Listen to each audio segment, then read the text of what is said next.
February 23, 1945, mid-morning on the volcanic island of Iwo Jima. The air hung heavy with the acrid stench of sulfur from the dormant crater of Mount Suribachi, mingled with the sharp tang of cordite and the metallic scent of blood soaked into black ash. Waves crashed relentlessly against the shore below, while distant explosions rumbled like thunder across the scarred landscape. From hidden caves and tunnels honeycombing the northern slopes, Japanese observers peered through narrow slits, their binoculars fixed on the extinct volcano's summit. Then, against the smoke-hazed sky, a pole rose. 6 American Marines strained together, planting a large stars and stripes into the rocky soil. The flag unfurled in the breeze, its colors vivid against the gray desolation.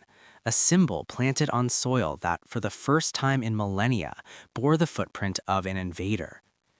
This moment marked the 5th day of the Battle of Iwo Jima, part of Operation Detachment, the American assault on a pork-chop-shaped speck of volcanic rock just 8 square miles in area, located halfway between the Mariana Islands and Tokyo.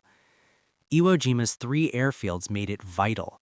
Japanese fighters based there intercepted B-29 bombers raiding the home islands, and its radar provided early warning. Capturing it would neutralize those threats, offer emergency landing fields for damaged superfortresses, and bring American fighter escorts within range of Japan itself. For the Japanese Imperial Army, under Lieutenant General Tadamichi Kuribayashi, Iwo Jima was sacred homeland soil, the first to face foreign conquest. Kuribayashi, a seasoned commander who had studied in America and respected its industrial might, rejected traditional beach defenses and banzai charges. Instead, he fortified the island with 11 miles of tunnels, thousands of hidden pillboxes, and concealed artillery, conserving his 21,000 men for a prolonged attritional fight. He knew victory was impossible against overwhelming American force, but aimed to bleed the invaders dearly, hoping heavy casualties might erode U.S. resolve for the planned invasion of the home islands. Japanese commanders and soldiers had long anticipated the Americans as formidable yet ultimately inferior in spirit. Propaganda painted the enemy as soft, materialistic decadents, products of a lavish democracy where abundance bred weakness. Imperial troops steeped in Bushido expected to overwhelm them with fanatical resolve, as in earlier victories against outnumbered foes. Kuribayashi himself, having lived in the United States, warned his superiors of American strength, noting in private letters their vast resources and determination. Yet even he could not fully prepare his men for the reality. From Guadalcanal to Saipan, Japanese forces encountered not frail invaders, but relentless waves supported by inexhaustible supplies. Naval barrages that pulverized positions for days, fleets of ships delivering endless ammunition, food, and reinforcements. On Iwo Jima, the pre-invasion bombardment, longer and heavier than any prior Pacific assault, failed to destroy Kuribayashi's underground network, but it foreshadowed the disparity. American Marines landed with full bellies, equipped with flamethrowers, demolitions, and tanks in numbers the Japanese could only dream of. Captured documents and prisoner interrogations revealed Japanese awe at American logistics. Crates of canned rations, spam, beans, fruit, piled high where Japanese soldiers subsisted on dwindling rice and fish. As the flag rose on Suribachi that February morning, it stunned those watching from the north.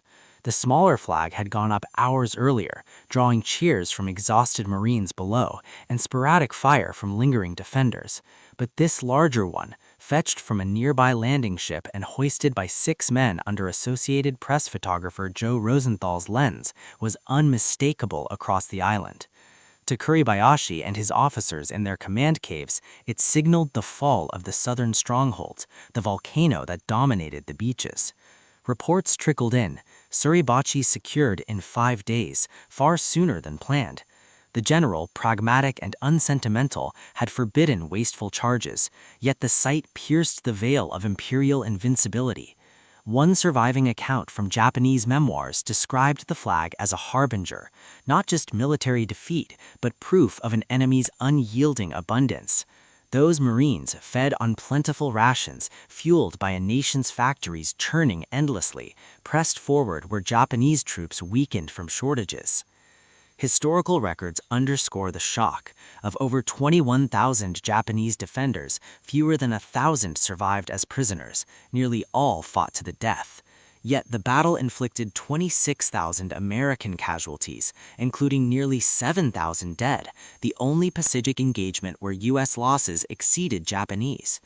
Kuribayashi's last messages, radioed before his presumed death in a final assault, urged his men onward but acknowledged the inevitable. In one poem-like dispatch, "The enemy's power is overwhelming." The flag on Suribachi crystallized this. American abundance manifest in the endless ships offshore, the crates of spam that became a recurring symbol in captured positions, represented more than logistics. To ration-starved Japanese soldiers, those tins of processed meat, discarded half-eaten by well-fed Marines, embodied a society of plenty, where even common troops ate richly. Spam, canned in vast American factories, littered battlefields. Empty cans glinting in the ash, traded secretly by starving defenders, or noted in reports as evidence of the foe's inexhaustible supply. It recurred as a bitter emblem, American democracy's fruit, sustaining warriors who fought not just for emperor alone, but for a way of life that produced such surplus. The raising transformed perceptions profoundly. For Japanese commanders, it shattered illusions of spiritual superiority.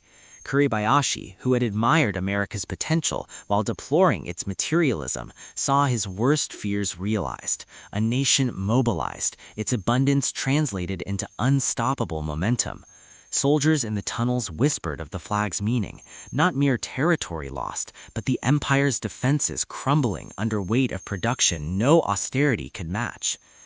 Ideology shifted subtly in those final weeks. Some accounts from rare survivors speak of quiet doubt, the Bushido Code strained against an enemy who advanced despite horrors, nourished by a system that fed millions without want. In the end, Iwo Jima fell on March 26, 1945, after 36 days of savagery.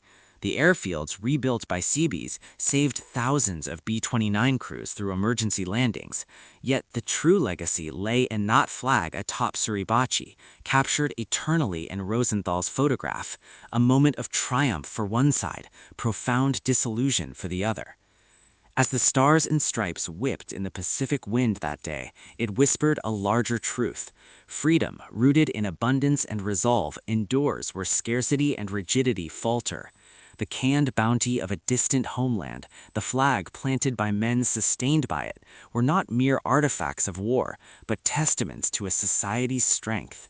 In the sulphurous silence following Suribachi's fall, Japanese eyes beheld not just defeat, but the inexorable power of a people united in plenty, marching toward victory on the wings of democracy's enduring promise.